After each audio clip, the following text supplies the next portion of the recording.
flag and to the republic for which it stands, one nation, under God, indivisible, with liberty and justice for all.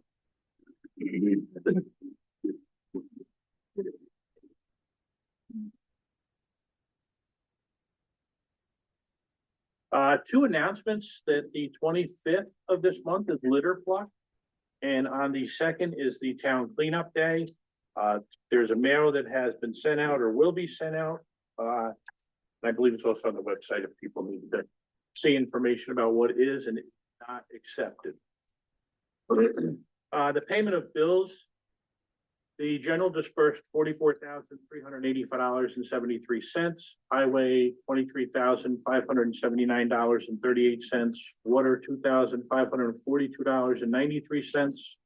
Sewer $5,542.55. Lighting district $1,415.56. Capital Water, I don't believe they. Yes, $5,139.30.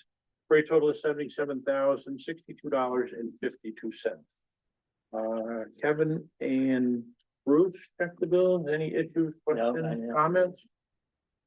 A motion to pay the bills as presented. So moved. A second? I'll second. Any further discussion? All in favor? Aye. Opposed. Our division reports, those that are not read here, are online or will be online. You are encouraged to look at them to see what is going on. The first one here is the Water and Sewer Committee with Kevin. Yeah, after the water tower deal was announced last month, everything seems small change after that. So there's a valve in the sewer plant that needs to be replaced. And Craig's talking to a vendor to supply parts and services for the sewer plant if necessary. So it wasn't a big meeting.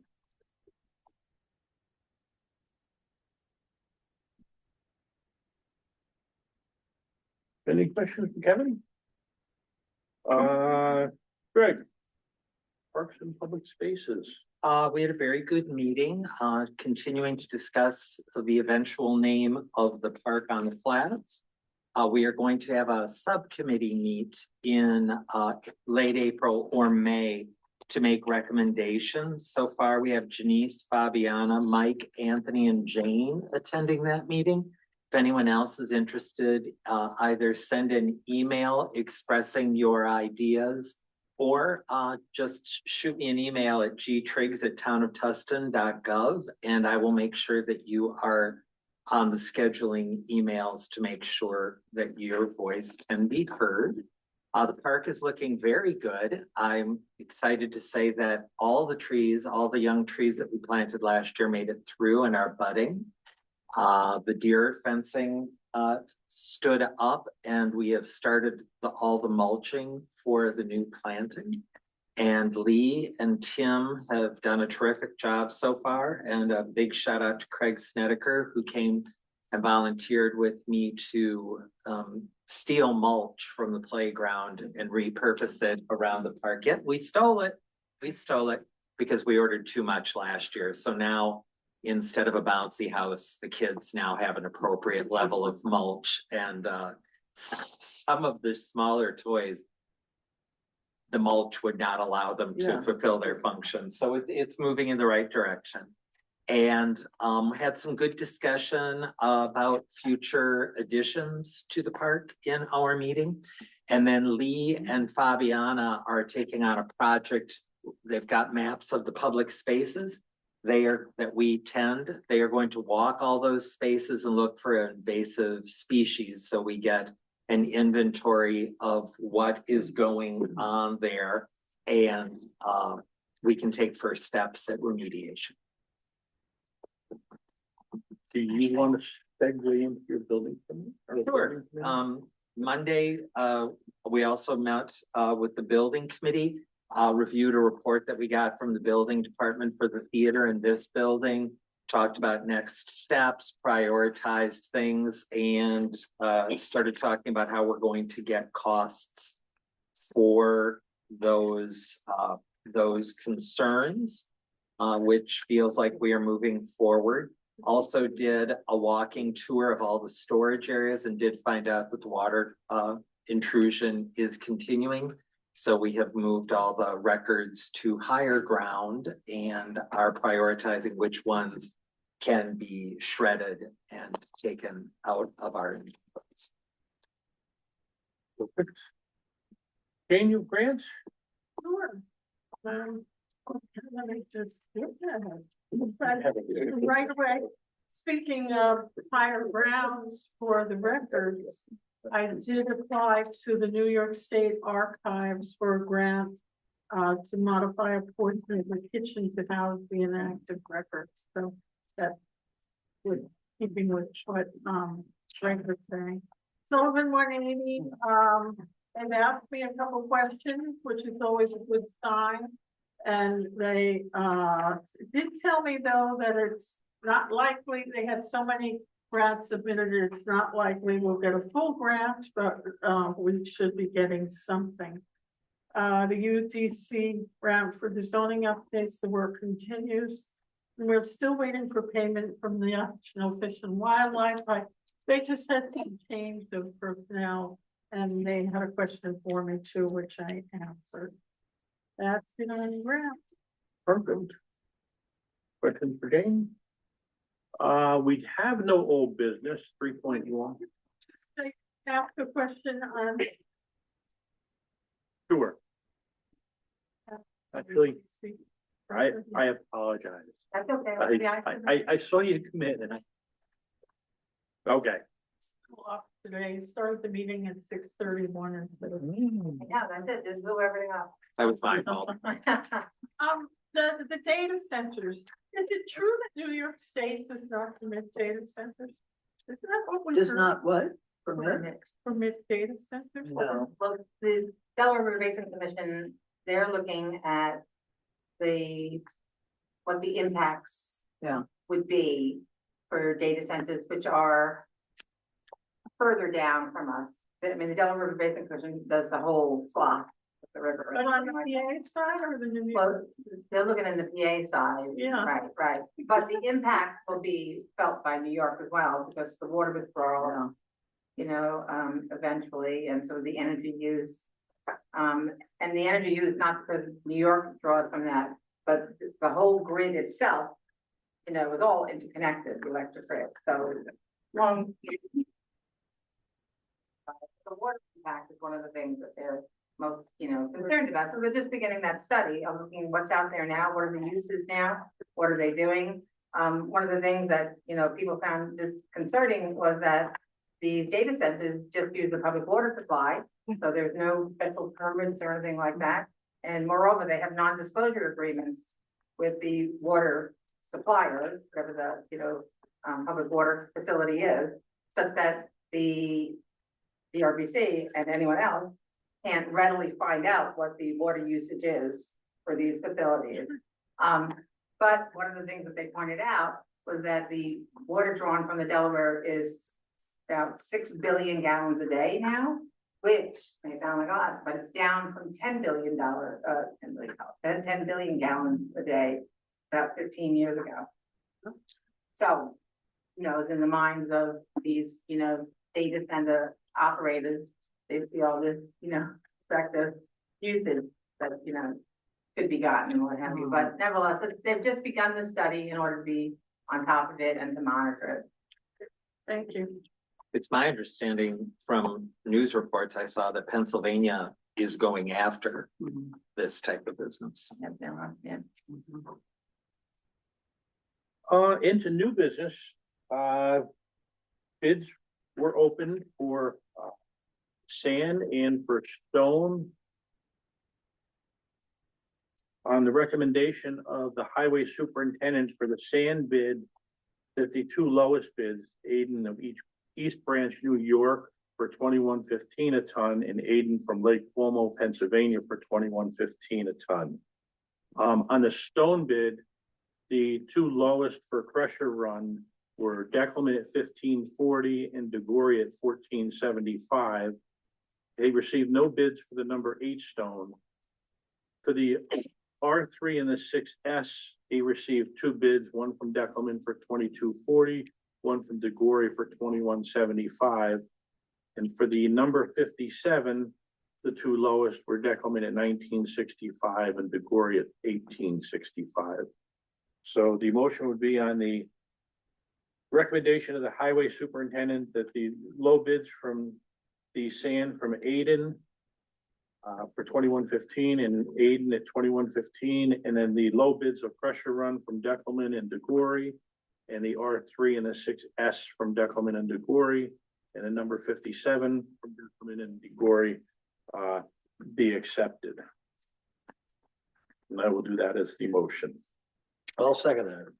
Questions from board at all on that? What, does number 8, what is that used for? They don't use enough of it. A matter of fact, I don't think he's used it in the last couple of years, but he always includes it in his bids in case they need it. So we can take from our stock of number 7 and number 9.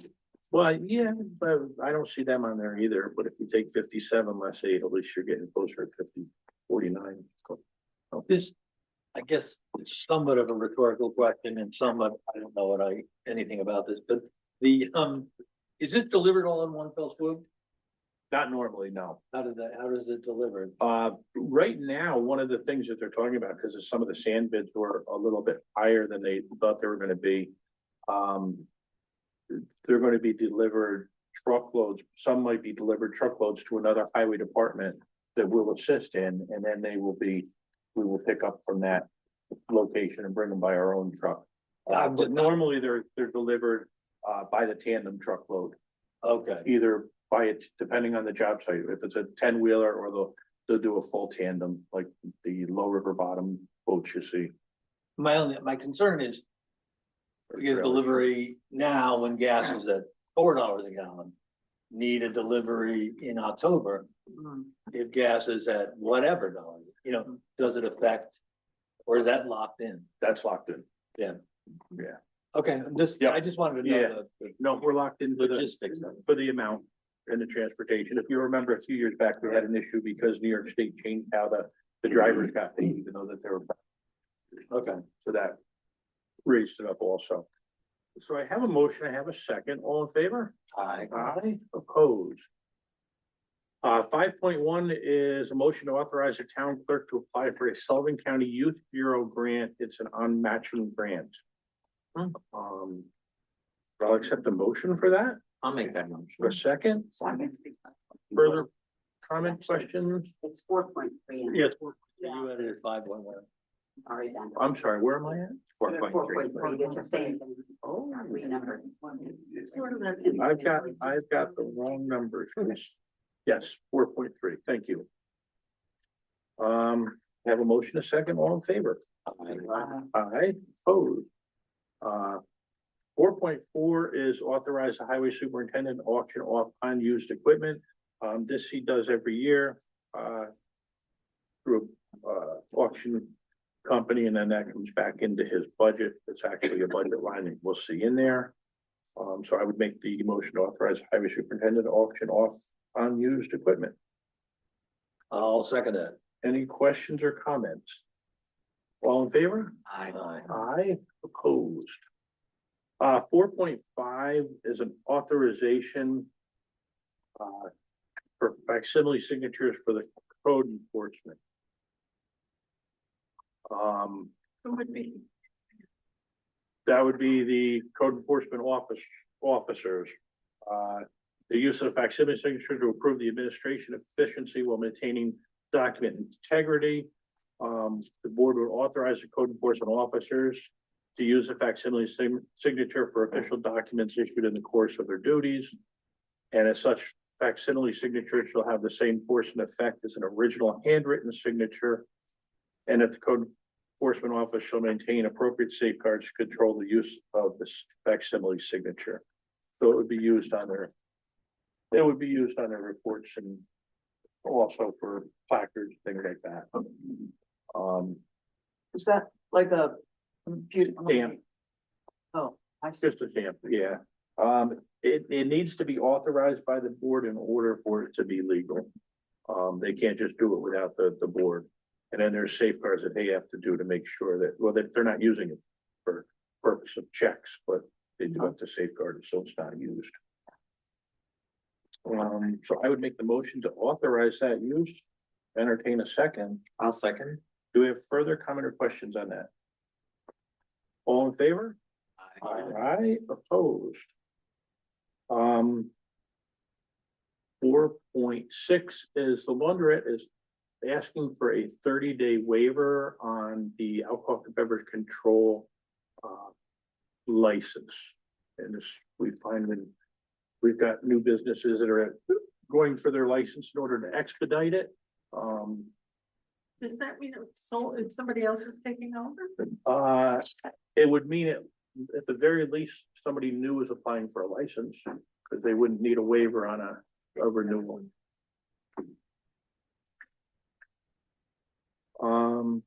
Anybody want to make a motion? I'll move that. And a second?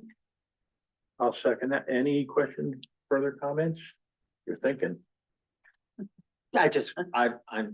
I'm curious about what Jane asked about whether or not it has changed hands or they're adding a partner or. It would have to be something to do with the paperwork, as best I can figure. Always been a responsible business start. Yeah, and it's a more of a formality for the waiver of the 30-day waiting period. Yeah. Keep businesses moving. Have a motion, a second, all in favor? Aye, opposed. Go on. Under old business, you had 3.1, you didn't discuss anything. Is We that- didn't have any, that was a leftover from Okay. last month. 4.7. I'm usually good with numbers.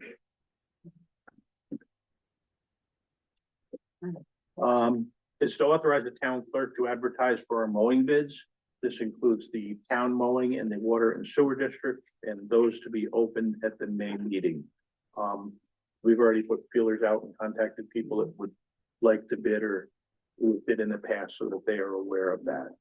So I would make the motion for that authorization. I'll second. Any questions or comments on Can't that? let the grass grow under our feet. Yeah, well, I believe the mowing starts on the 14th. Yeah, we gotta go. And that's part of the bid process, so. All in favor? Aye, opposed. 4.8, I believe I discussed this with the Water and Sewer Committee to a certain extent. But to authorize the town clerk to advertise for water and sewer positions. There's two current positions that we could fill either of. One would be the water wastewater treatment plant operator. And the second is a water wastewater treatment plant licensed operator.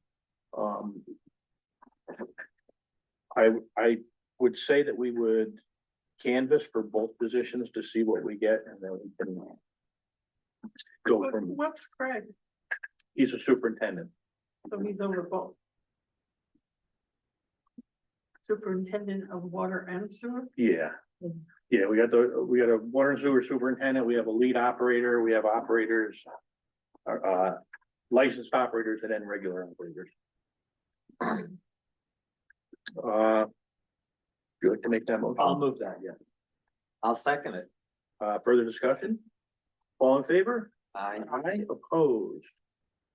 5.7, 4.7, 4.9, Nine. 4.9. Matt's gonna live a first ago. I'm certainly not gonna be playing any blackjack tonight. Our budget officer here. Yeah. Authorize the town clerk to advertise for a building maintenance position. And in this, there's two positions, because the county is our personnel departments, we're too small. They're divided into different categories. I would like to advertise for both to see what we get. We do have people that have already sent in some resumes. One is a building maintenance mechanic, and the other would be a building maintenance person. The difference between the two is the maintenance person has a lesser degree of skills that are required to do, the maintenance mechanic can do more of carpentry, light electrical work, light concrete work and things like that. Who would that person report to? Well, that's to be determined when we find out what we want to do. I've been talking with the building department and making the building department a lead on that.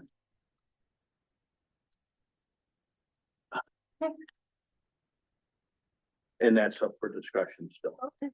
Yeah. Motion to authorize the town clerk? I'll make that motion. A second? Second. Any more discussion or comments regarding that? All in favor? Aye, opposed. Do we have any other new business before the board that I've forgotten? I have a question for Lee. Do you know, I sent an email with a link. We need new trash cans. I in got the that. park. Yeah. Okay, Yeah. have they been ordered? They have not been ordered, but I do have it and I was gonna order them for you, Okay, but I did not. they're the wanted ones to. that we have are very rusty, and rather than wait for them to break, yeah, It is on the list. move it up.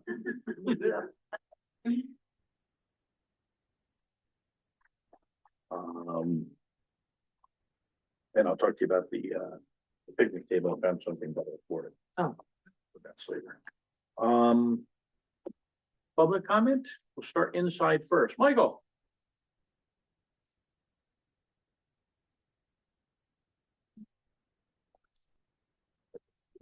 Revisiting an old issue, if there is in fact new management and or ownership at the laundrette, it represents an opportunity to go back and revisit the horrendous parking situation that exists there, especially with the upcoming summer season. There aren't a lot of good alternatives. We've raised this in the past. But we haven't really leaned on it hard because frankly, we didn't want to put what seems to be a thriving business out of business through harassing them or seeing enhanced enforcement. There's nothing sooner is going to chase away your customers than have them come and order a pizza and find out that there's a parking ticket on their windshield when they're done. However, if this is a new philosophy, a new change of ownership, or maybe a different business model, this would be the opportune time now to address that issue in terms of possible solutions like encouraging their customers to park at the feed mill if they can work out such an arrangement to get them off the road so we can safely get up and down there. And frankly, during the summer with people wandering around in the dark, it's a hazard for them and for the residents going up and down that road. So could be a fresh opportunity here if there is a new operator in that business to say, on the town's part, to say, we really need to discuss what's going to happen there. We know there's no easy parking solutions anywhere. We put a bigger parking lot. They could stick one out over the river, that build a platform, I'm sure the UDC would be very receptive. No, we've to got a that. bigger one already. We abandoned them. You have. Yeah, But I don't know how many people going to the laundrette actually are willing to go up there or have been encouraged to go up there. That's the other thing too. Yeah. How much encouragement exists for them to tell their customers, don't do that, use that. Right. But that can all be part of a discussion. And I don't know what the right forum is, whether that's a parking committee thing, whether it's a town board thing. But it is an issue, it's there. And this might be the chance with a new potential operator or manager coming in to say, let's take a look at this. And I thank you as always for your time. Anyone else from the floor? Yes, Dawn. Just one thing, I don't know if the town can do this or not, but we've had a lot of experience with possible deed theft recently. Oh, And I don't know if there's a, for Sullivan County, that you could put your name on it, that if someone tries to sell your property, that it notifies you. the county clerk now, every time a deed gets recorded, they send out a notice of conveyance to the property owner who supposedly executed the deed, to let them know that a deed came on record.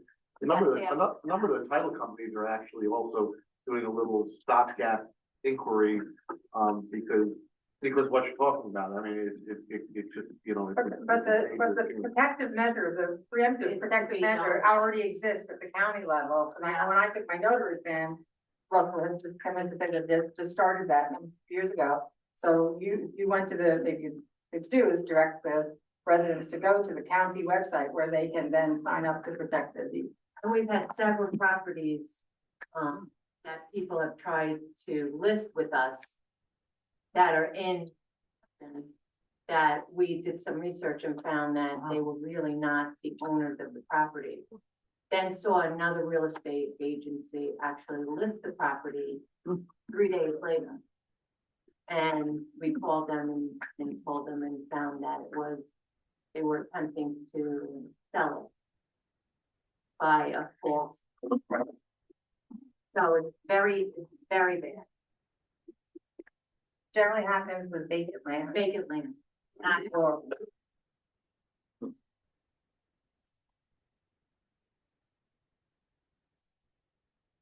Public comment more? Anybody online? Not that I see. Board comments? There's a library budget vote on April 22nd. Can't tell you how to vote, but there's a budget vote. Dawn, have you talked to anyone at the River Reporter or the Democrat? It's an interesting story. You know, No, it's just, you know, it's like, wow.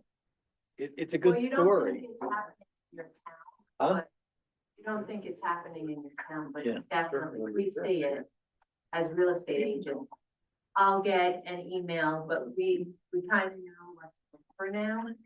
And, you know, then maybe another agent in the office a couple of days later will get the same email. But anyway, it just sounds like an article to me. Are they going after the people that try to do this? I don't know how they would find them. It's usually a fake email address. They don't, most of the time, they don't want to speak on the phone. They want to do it all, they use an excuse, there was a fire or they're ill or, you know. They're out of the country. That's one of the, that they really That could be can't you. speak or because they're out of the country. Or when they do speak, you know, you look up the property owned by an 87-year-old person and that they sound pretty young on the phone with. Oh. Right. It's like, We had what somebody- was that? I even asked for a driver's license. And they sent me a fake New Jersey. Right, you can easily do a fake license. Maybe like a conversation with Paula Case, people who are like, you know, protect, you know, Yeah. to get the Well, word out. Attorney General's go on it, they have it on their website Yeah. as well. It's a big problem, not just in New York, but elsewhere. Right. I think the whole point was to put something on the town website, and that's what that be was the link that the county has this deed registered, that you know, the deed protection registry is basically what it is at the county level. But we'll get in touch with the newspapers. And see if they wanted to run something on that. It just sounds like It's very scary. yeah. There was What's the recently newspaper they without a sold- little paranoia? wasn't in the country when they actually sold, they sold the property. Sold the property and the new buyers were building and the actual owner came to the property and found someone building a house on their property. And it should be more prolific. But it was all covered under title insurance. But still, How do the bad guys make money? they're closing, so say, we had Wide Lake. They will, listed it for $150,000. So if they actually closed on it, they would have gotten the proceeds from $150,000 and they weren't the real owner. So it's really the buyer who's gonna be, Right, well, you have title insurance, right, Ken? So The that, buyer gets title insurance. Yeah. I've known people not through are companies, but people will buy on their own that don't do title insurance. So very stupid move. Well, it's always that little boring thing at the end of, the whole process. So this is, I'm saying this would be an instructive art, don't ignore title insurance, right, Kevin. it would be an instructive article. for Well, somebody any to- attorney's going to make them. Yeah. But there are people who close without an attorney, so. Other board comment?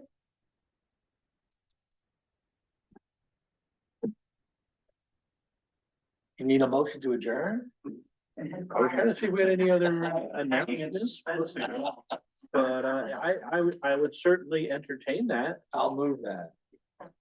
All Bruce, in favor? Aye. Opposed? Thank you, folks.